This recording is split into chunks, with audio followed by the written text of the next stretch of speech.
आज हम लोग बात करने जा रहे हैं कि जो 7 जन्मों का सिग्निफिकेंस है वो इस्लाम में क्या है, क्या इस्लाम में 7 जन्मों को माना जाता है। मैंने अपनी रिसर्च के दौरान कैसे जाना कि इस्लाम में भी 7 जन्म होते हैं, लेकिन अलग तरीके से, अलग फॉर्मेशन में, अलग ट्रांसफॉर्मेशन में, उन सब पे बात करने जा रहे हैं। आप वीडियो देखते हैं, आज हम लोग इससे बात करेंगे।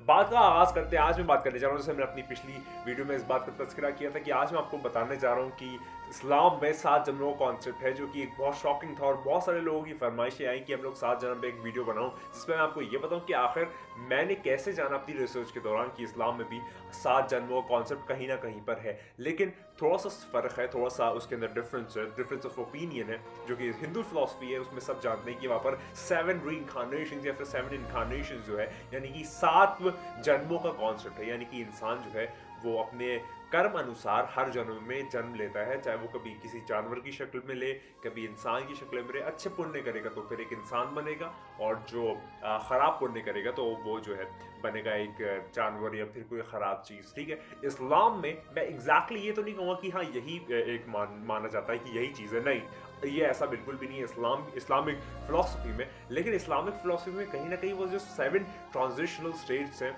वो कैसे है, आज मैं उस बात करने जा रहा हूँ। वो डिफरेंस है। आप ऐसा ना समझिएगा कि इस्लाम में ये माना जाता है कि रीइंकार्नेशन होता है, यानी कि जो इंसान है वो पुनर्जन्म लेता है। पुनर्जन्म नहीं लेता, ट्रांसफॉर्मेशन होती है उसकी, यानी कि वो ट्रांजिट करता है एक स्टेट से दूसरी स्टेट में, वो वहां से ट्रैवल आउट करता है, यानी कि अभी यहाँ इस दुनिया में है, इसके बाद कहीं और चला जाएगा। तो चलिए बात का आगाज करते हैं। हम लोग आज जो 7 जगहों पे बात करने जा रहे हैं, 7 जन्मों पे बात करने जा रहे हैं, अगर मैं आसान भाषा में कहूँ, वरना तो एक 7 फेजेस हैं इंसानी हयात के, जिस पे मैं आज बात करने जा रहा हूँ। तो चलिए बात का आगाज करते हैं। जो पहला स्टेट है, ये जो पहला फेज है, वो है आलम ज़र। ज़र जो है वो यहाँ पर जर्रे के लिए इस्तेमाल हुआ है या फिर एक डॉट के लिए इस्तेमाल हुआ है। हम सब जानते हैं एक बहुत ही फेमस आप कह सकते हैं थ्योरी है, जो कि हिग्स बोसन थ्योरी है, जो कि एक बिग बैंग थ्योरी के अंदर आती है, जो कि बहुत ज़्यादा आप कह सकते हैं वेल स्टैब्लिश्ड, वेल प्रूवन, और उसका काफ़ी सिग्निफिकेंस है आज की मॉडर्न साइंस में। लोग काफ़ी यही कहते हैं कि जो हम सब के जितना भी यूनिवर्स है, जितना कुछ भी यहाँ पर सेलेस्टियल बॉडीज है, जितना कुछ भी एग्जिस्ट करता है,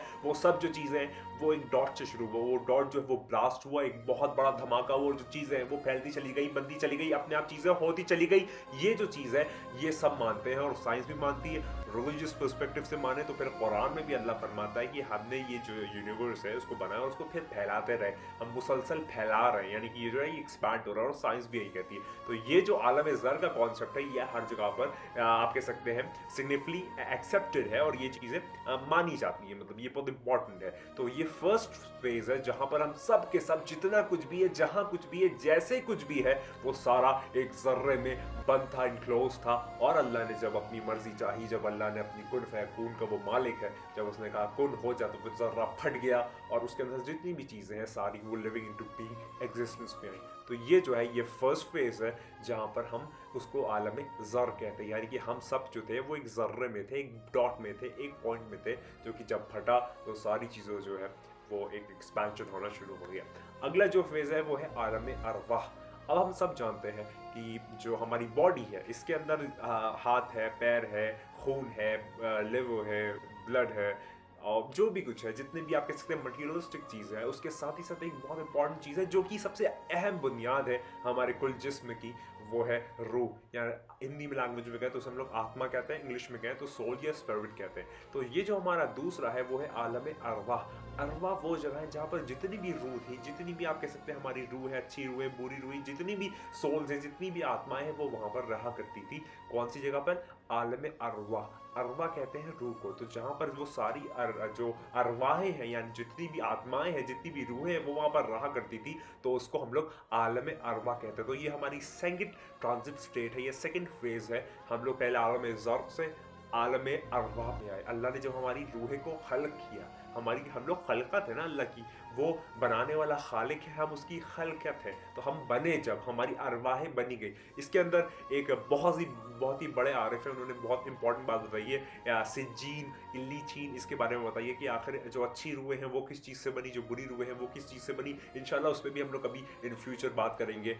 थोड़ी सी वो इरफानी और रूहानी गुफ्तगू ज़्यादा हो जाएगी, लेकिन अभी थोड़ा सा बेसिक टू द पॉइंट अगर हम लोग रख के आगे चले, तो आलम अरवाह वो जगह है जो कि हमारी सेकंड स्टेट है, है जहाँ पर जो रूहें हैं वो रहा करती थी यहाँ पर आने से पहले। अभी हम लोग उस तरतीब से स्टेप बाय स्टेप आगे बढ़ेंगे, लेकिन सेकंड जो जगह थी वो है आलम अरवा।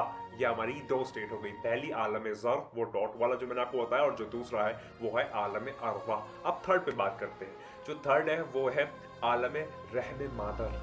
आलम रहम मादर, रहम मादर वो जगह है जहाँ पर हम लोग 9 महीने रहते हैं, यानी कि माँ के पेट में।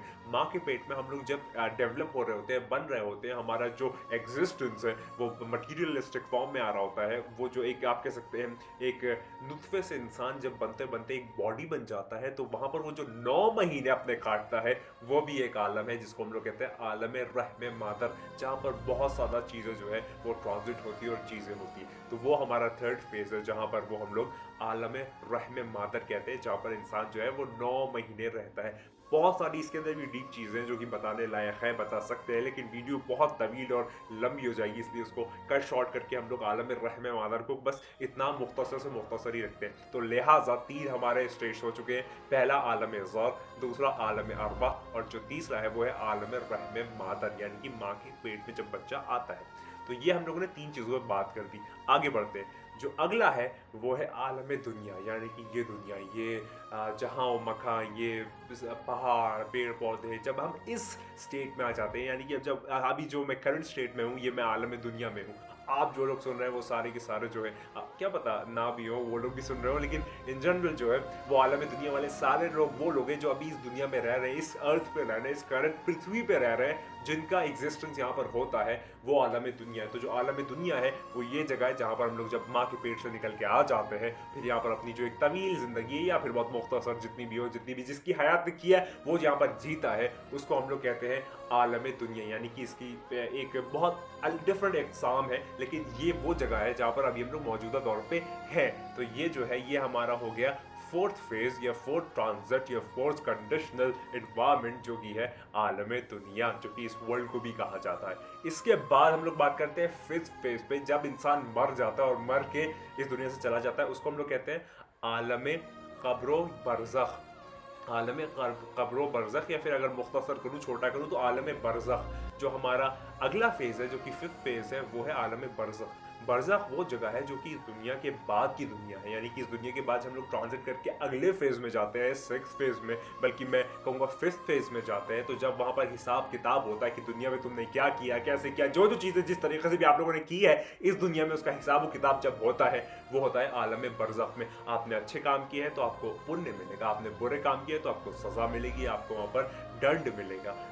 अल्लाह की तरफ से वहाँ पर आपको कह सकते हैं गिफ्ट भी मिलेंगे और पनिशमेंट भी मिलेगी आलम बरज़ख में। जो ये दुनिया यहाँ पर आपकी फ्री विल है, आप जो करना चाहें, जैसे करना चाहें, जिस तरीके से भी करना चाहें आप यहाँ पर कर सकते हैं। लेकिन जो अगला फेज है या फिर जो अगला फिफ्थ ट्रांजिट है वो है हमारा आलम बरज़ख, जहाँ पर आपको जो हिसाब किताब है उसका जो आप कह सकते हैं पूरा तराजू है वहाँ पर तौला जाएगा, और आपको वहाँ पर उस हिसाब से चीज़ें जो है वो होंगी। अगर आप अच्छे हैं तो आपको अच्छाई मिलेगी, बुरा है तो बुराई मिलेगी, और वहाँ पर आप तब तक रहेंगे जब तक अगला से अगला फेज नहीं आता। उस पर मैं बात करने चाह रहा हूँ। तो अभी तक हम लोगों ने किन फेजों पर बात की, थोड़ा सा हम लोग रिवाइज कर लें, थोड़ा सा समरी बता दूँ। पहला है आलम ज़र, दूसरा है आलम अरवा, जो तीसरा है वो है आलम रहम मादर, जो चौथा है वो है आलम दुनिया, और जो पांचवा है जो कि हम मरने के बाद जहाँ जाते हैं वो है आलम बरज़ख। अब हम लोग अगले और सिक्स्थ फेज पे बात करते हैं जो है आलम क़यामत, यानी कि क़यामत का दिन, डे ऑफ रेजरेक्शन, या फिर आप उसको कह सकते हैं द एपोक्लिप्स, जिस दिन होगा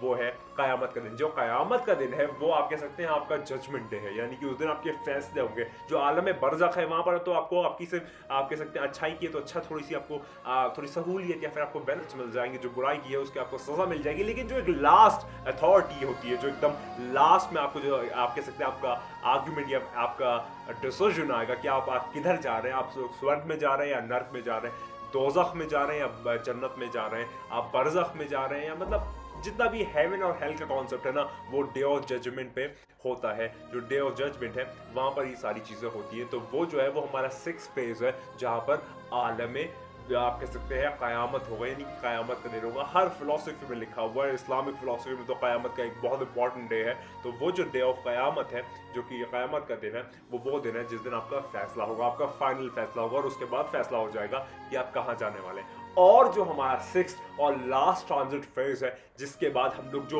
इंसानी हयात या फिर इंसानी वजूद, या मैं क्या कहूँ, मेरे पास अल्फाज नहीं है, रूह भी नहीं कह सकता क्योंकि रूह जो है वो सेकंड फेज में आती है, मतलब जो कुल आपका एग्जिस्टेंस है जो कि पहले फेज से शुरू होता है, जो 7वें फेज पे जाता है, तो वो जो 7वां फेज है जो मैं आपको बताने जा रहा हूँ वो है हेवन या हेल, जन्नत या दोज़ख, स्वर्ग या नर्क। लास्ट में जहां आप जाते हैं, जो आपकी मंजिल मकसूद है, जो कि लास्ट पॉइंट है, जहां पर आपका जो एक आपकी कहानी जहां से शुरू हुई और जहां जाके खत्म होती है, वो है दुनिया के बाद, मरने के बाद, फैसले के बाद, आखिरी दिन के फैसले के बाद जन्नत या फिर जहन्नम, स्वर्ग या फिर नर्क, हेवन या फिर हेल। ये वो 7वीं फेज की जगह है जो कि 7वीं, या मैं कह सकता हूँ हिंदू फिलोसफी की लैंग्वेज में 7th जन्म है, जहाँ पर आप जाएंगे और फिर वहाँ पर अगर आप अच्छे हैं, आपका जजमेंट अच्छे में आया तो आप जन्नत में जाएंगे, जो कि आप वहाँ हमेशा रहेंगे। और अगर आप गलत है और आप लोग गलत फेज में गए या फिर आपने गलत हरकतें की है इस पूरे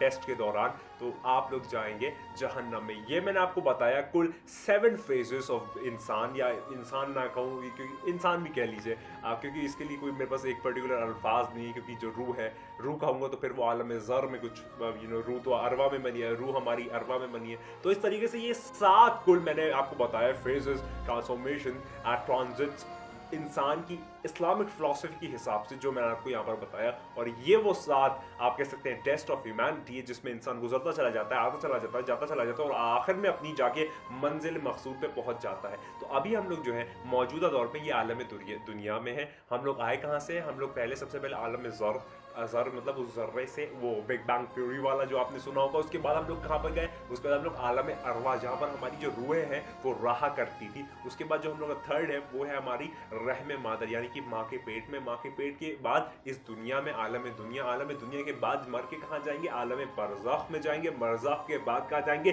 क़यामत का दिन आएगा। क़यामत के दिन कौन सा, उसके बाद कौन सा आलम है? या तो जन्नत है या दोज़ख है, स्वर्ग है या नर्क है। अच्छे काम किए हैं तो ऊंचाइयां हैं, बुरे काम किए हैं तो पस्तियां हैं। तो ये वो 7 इस्लामिक ट्रांजिट फेजेस है इस्लामिक फिलोसफी के हिसाब से, जो मैंने आपको बताया। जो बहुत लोग जो थे वो इस बारे में मुझसे कह रहे थे बताओ, इस बारे में उनकी कह सकते हैं फरमाइश थी कि इस बारे में वीडियो बनाओ। तो मैंने ये वीडियो मुकम्मल कर दिया, आपको बता दिया। वैसे बहुत सारी इसके अंदर डिटेलिंग से जो मैं आपको बता सकता हूँ, लेकिन बहुत ज़्यादा मुख्तसर करते हुए वीडियो को यहीं पर एंड करते हैं। मैं भी कहता हूँ आपको वीडियो पसंद आई होगी, और अपने जितने भी अहबाब और जितने भी रूहानियत या फिर इरफानियत वाले लोग हैं उन तक ये वीडियो ज़रूर शेयर कीजिएगा। ये वीडियो जो है मुझे काफ़ी खुद ही ये दिलचस्प वाक़यात है, दिलचस्प मौजू है जो मुझे बहुत ज़्यादा पसंद है। इस टाइप के टॉपिक्स मैं बहुत ज़्यादा पसंद करता हूँ, रूहानियत, इरफानियत, और मैं सीखता ही रहता हूँ। हर दिन आपको सीखना चाहिए।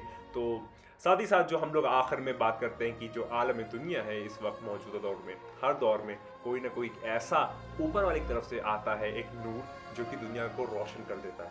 अभी दुनिया अंधकार से बनी हुई है, अंधेरे में पूरी तरह से पस्ती में जा रही है।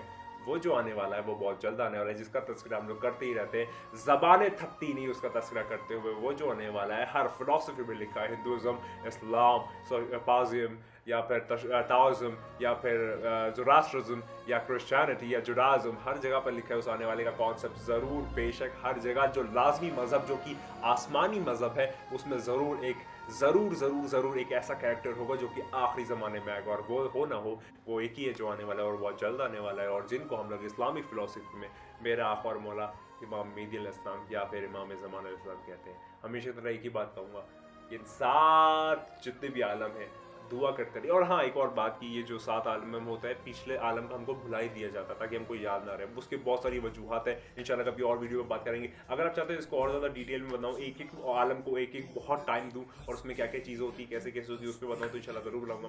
हमेशा तरह आपसे एक ही बात कहूँगा जो हमेशा कहता हूँ, खुदा को याद करो यार, खुदा को याद करो। खुदा हाफ़िज़। हस्ती है तू